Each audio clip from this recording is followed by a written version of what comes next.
Assalamualaikum warahmatullahi wabarakatuh. Alhamdulillahirabbil alamin. Assalatu wassalamu ala asyrafil anbiya wal mursalin wa ala alihi wa sahbihi ajma'in amma ba'du. Puji dan syukur marilah senantiasa kita panjatkan kehadirat Allah Subhanahu wa taala atas segala limpahan rahmat dan karunia-Nya yang tak henti-hentinya Allah Subhanahu wa taala limpahkan kepada kita sekalian.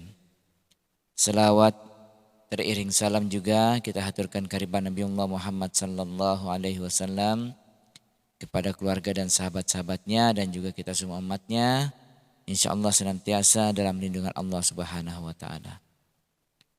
Anak-anakku sekalian, santri santriwati MBS yang dirahmati Allah Subhanahu wa taala.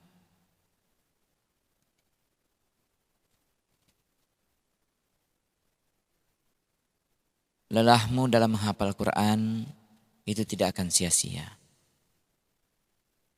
Tidak akan sia-sia apapun interaksi positif kita bersama Al-Quran. Baik itu berusaha agar bisa membacanya dengan baik, kita berusaha menghafalkannya, memahaminya, dan bahkan mentadaburinya. Jadi termasuk usaha kita mengamalkannya. Semua itu tidak akan sia-sia di hadapan Allah Subhanahu wa taala jika kita ikhlas kepadanya. Artinya, pahala-pahala besar dari Al-Quran itu terus akan kita dapatkan selama kita juga istiqomah untuk melakukan interaksi-interaksi positif tersebut. Baik hasilnya maksimal maupun tidak, yang jelas usaha kita ini akan Allah ganti dengan pahala yang tidak akan pernah ternilai harganya di sisi Allah Subhanahu wa taala. Anak-anakku sekalian yang dirahmati Allah Subhanahu wa taala, kesulitan yang antum temui ketika menghafalkan Al-Qur'an sebenarnya bisa membuat antum itu semakin mendapatkan pahala besar daripada perjuangan dan pengorbanan antum yang tidak didapatkan oleh mereka yang tidak menemukan ujian tersebut di dalam proses menghafal Quran yang kita jalani. Maka daripada itu janganlah antum menyerah. Sebab bukankah antum ini menghafal Quran agar Allah mencintai dan meridhoi antum?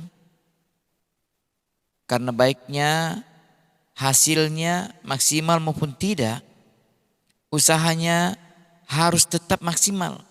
Insya Allah kita tetap mendapatkan pahala yang besar di hadapan Allah Subhanahu wa taala. Di akhirat nanti kita pasti akan dapat melihat betapa besarnya pahala di balik usaha kita tersebut. Allah Subhanahu wa taala berfirman, "Wa an laysal lil insani illa ma sa'a wa anna sa'yahu sawfa yura summa yujzahul jazaul awfa." Yang artinya bahwasanya seseorang manusia itu tiada memperoleh selain daripada apa yang telah diusahakannya. Dan bahwasanya usaha itu kelak akan diperlihatkan kepadanya. Kemudian akan diberi balasan kepadanya dengan balasan yang paling sempurna.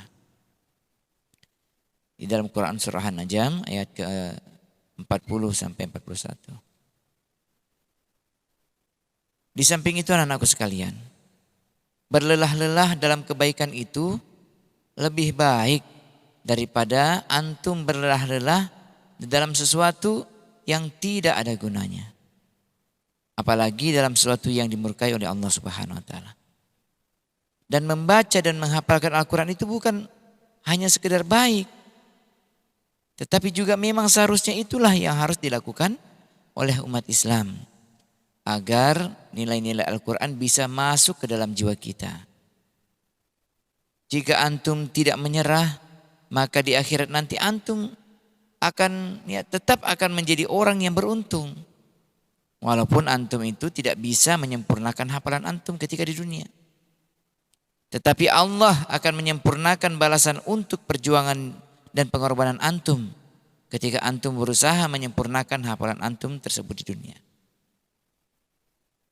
Jadi menghafal Quran adalah kebaikan yang nilainya sangat besar, di mana balasannya jauh lebih besar daripada perjuangan dan pengorbanan yang dilakukan. Itu semua tiada lain adalah bentuk kasih sayang Allah bagi siapapun yang mau dekat dengan Al-Quran.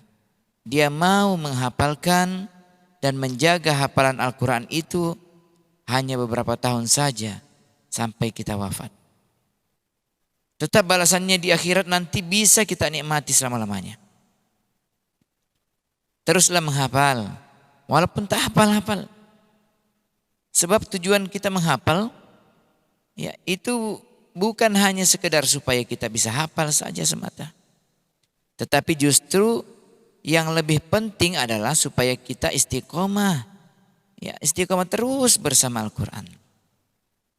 Betapa banyaknya penghafal Al-Quran yang saat ini, yang awalnya mereka bersungguh-sungguh ketika belum hafal. Namun ketika sudah hafal justru malah kurang peduli dengan hafalan yang sudah dia dapatkan itu.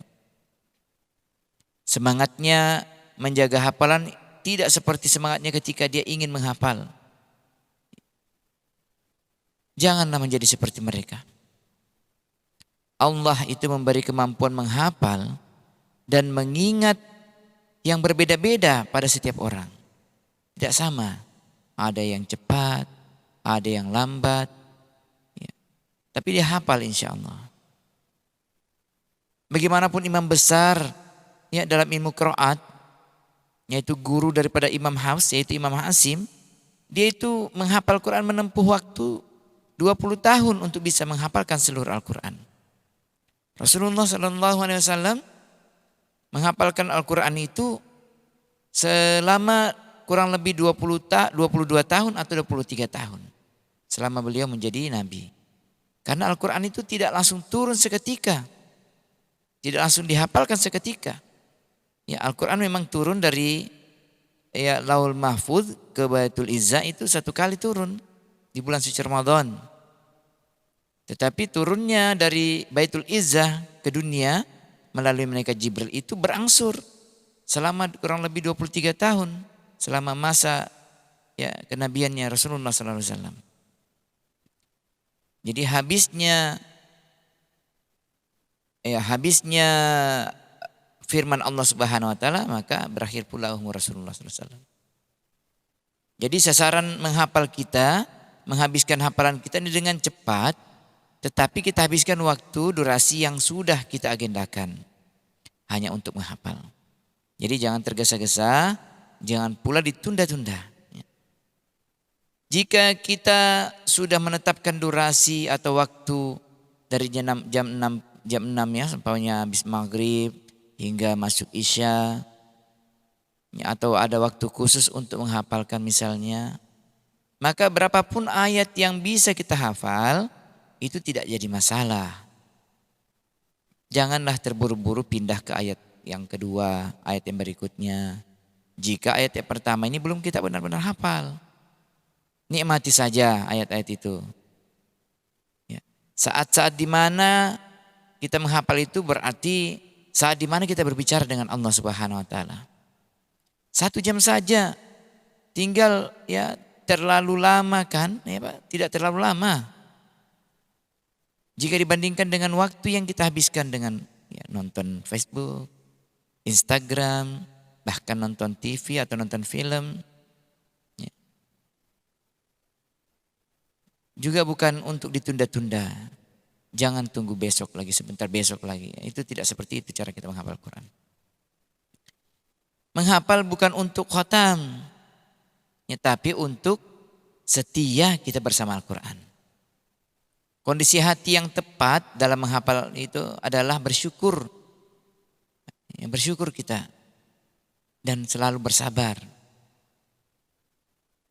Ayat-ayat yang sudah kita baca berulang-ulang belum juga melekat di otak kita. Ayat itu sebenarnya rindu dengan kita sebenarnya. Mungkin ayat ini hendak kita terus ulang-ulang. Dan kita ulang-ulang. Lalu kemudian katakanlah pada ayat itu, aku juga rindu padamu. Ya. Dibaca maksudnya ya. Atau dibaca tafsirnya, mungkin saja itu ya Allah suruh kita ulang-ulang, maksudnya itu adalah ayat yang berkaitan dengan perintah atau larangan buat kita. Ya. Jadi boleh jadi ayat ini adalah jawaban dari pertanyaan kita. Seperti itu. Lalu kemudian kita harus menyiapkan waktu, komitmen, konsisten pada waktu, bukan pada jumlah ayat yang kita hafalkan. Kalau umpamanya kita sudah siapkan setiap hari itu 1 jam, ya itu saja kita siapkan 1 jam setiap hari. Ya mau dia berapa ayat, mau dapat 1 ayat kan, mau dapat ya itu yang jelas waktu kita siapkan durasinya 1 jam. Ya, maksudnya itu masa yang atau waktu yang khusus lah untuk kita membaca Al-Quran atau kita menghafalkan Al-Quran. Lalu kemudian pastikan ayat yang kita baca itu sudah bertajwid. Ya, itulah gunanya kita adakan materi tajwid atau mata-mata pelajaran tajwid. Ya. Itu agar tujuannya apa? Apa kita ini samping hafal kita juga harus bagus bacaannya. Agar kelak kita itu berbobot. Ya. Dari segi hafalan bagus, kemudian juga bacaannya juga harus bagus. Untuk menjadi imam ya seperti itu. Jadi caranya cari guru yang bisa mentahsinkan atau membetulkan bacaan kita. Bacaan itu yang tidak bertajwid, yang terlanjur kita hafal itu akan sulit dirubah nanti. Ya, diperbaikilah nanti. Pastikan semua tadi itu menjadi solusi bagi ya kita yang tertekan. Begitu adalah trik-trik untuk menghafalkan Al-Quran anak-anakku sekalian. Ya, teruslah menghafal. Luangkanlah waktu kalian yang sudah ini kan kalian ini sudah naik lagi kelas nih. Yang dari kelas 2 naik ke kelas 3. Yang kelas 3 naik ke kelas 4. Kelas 4 naik kelas 5 ya. Begitu juga terusnya. Jadi antum melalui hari-hari antum itu di pesantren. 1 tahun, 2 tahun, 3 tahun, 4 tahun, 5 tahun. Bahkan sampai 6 tahun antum di pesantren. Coba bayangkan. Ketika antum menggunakan waktu untuk menghafal Al-Quran, insya Allah antum keluar dari pesantren itu akan memiliki hafalan yang bagus. Ya. Jadi intinya niat kita perbaiki, lalu kemudian kita istiqomah di dalam meluangkan waktu tersebut. Ya, insya Allah usaha kita itu akan dibalas oleh Allah Subhanahu wa Ta'ala. Mudah-mudahan apa yang Ustadz sampaikan ini insya Allah sedikit yang membuat kita naik gairah kita untuk bisa menghafalkan Al-Quran. Ya, karena orang yang hafal Quran itu dia tingkatannya nanti di hari kemudian ya tergantung dari berapa banyak ayat yang dia hafalkan. Kalau dia hafalkan 1 juz, ya dia bersama kelompok 1 juz. Nah ini Al-Quran ini bukan 1 juz tapi 30 juz ya. Kalau kita bisa hafalkan 30 juz, maka nanti kalau kita akan bersama dengan Rasulullah SAW. Istilahnya tingkatan kita sama seperti itu. Dan orang yang menjadi penghafal Quran, kelak dia akan memberikan mahkota atau memakaikan mahkota kepada orang tuanya. Dan dia akan memberikan syafaat kepada keluarganya.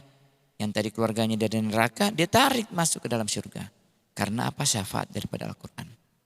Makanya orang tuanya antum semua ya memasukkan antum ke dalam pesantren itu tujuannya sebenarnya hanya itu. Ya, agar mereka bisa ditolong nanti kelak dari kemudian. Anak mereka menjadi anak-anak yang soleh, anak yang berguna di samping untuk agama, untuk keluarga dan juga untuk ya bangsa kita yang tercinta yaitu bangsa Indonesia. Lebih dan kurangnya ya mohon dimaafkan. Insyaallah pertemuan selanjutnya ya kita akan tahsin terus. Ustadz akan bacakan 1 ayat atau 1 surah ya dengan hukum-hukumnya. Insyaallah nanti Ustadz akan berikan tugas kepada antum. Berapa ayat antum setorkan bacaan tersebut. insya Allah di pertemuan-pertemuan yang akan datang. Assalamualaikum warahmatullahi wabarakatuh.